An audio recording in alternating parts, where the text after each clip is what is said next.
Right now, in almost every public school in America, our students' teachers are being evaluated, judged, and labeled based on what many have coined junk science. Value-added models, or VAMs for short, are statistical models designed to measure the amount of growth that students make on large-scale standardized tests to estimate how much of that growth and achievement can be attributed back to their student's teacher. While this method sounds promising and has been sold as such, there are several flaws that make the issue more complicated than it might seem.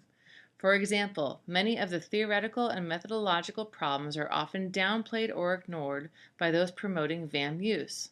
In response, this video presents the counter-argument to the pro-VAM narrative by focusing on the major statistical concerns of VAMs and the real-life consequences that accompany their use, especially when high-stakes tests are attached to VAM estimates. First of all, like all measurement tools, VAMs should be, but unfortunately are not always, reliable, valid, and free from bias. In fact, based on the most current research, a teacher classified as adding value has a 25 to 50% chance of being classified as subtracting value the following year, and vice versa. It would be just as reliable and a whole lot cheaper if administrators simply flipped a coin to determine whether a teacher was indeed effective in this regard. Related, VAMs should also be valid.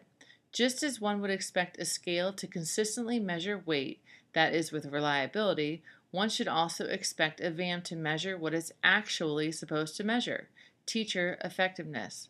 While there is limited evidence to suggest that VAMs are valid, there are reasons for this, for example, surrounding the known problems with the tests upon which VAMs rely.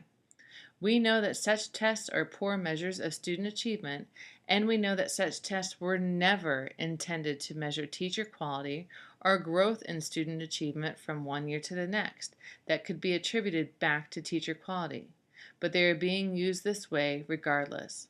We also know that VAM estimates do not correlate or relate well with many other measures of teacher effectiveness. In fact, other measures sometimes flat out contradict VAM estimates and vice versa. This should not happen, but it does, and it does so too often. This and about 25 other issues are still making validity nearly impossible to achieve.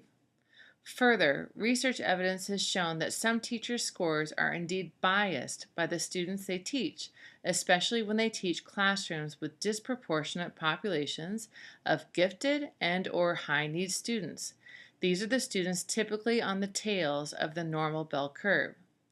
This happens in many ways because students are not randomly assigned to classrooms or teachers.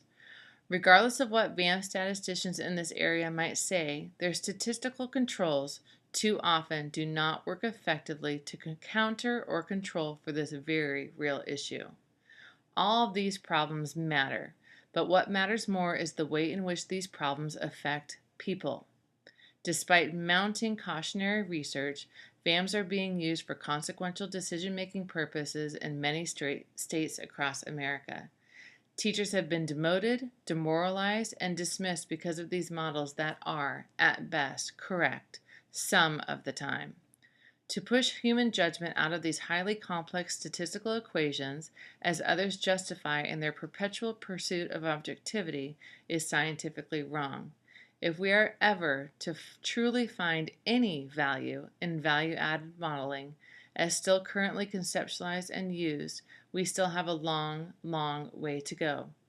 If you are interested in reading more about the intended and unintended consequences of value-added models, I encourage you to read my book, Rethinking Value-Added Models in Education: Critical Perspectives on Test and Assessment-Based Accountability, available for purchase at Routledge.com and Amazon.com.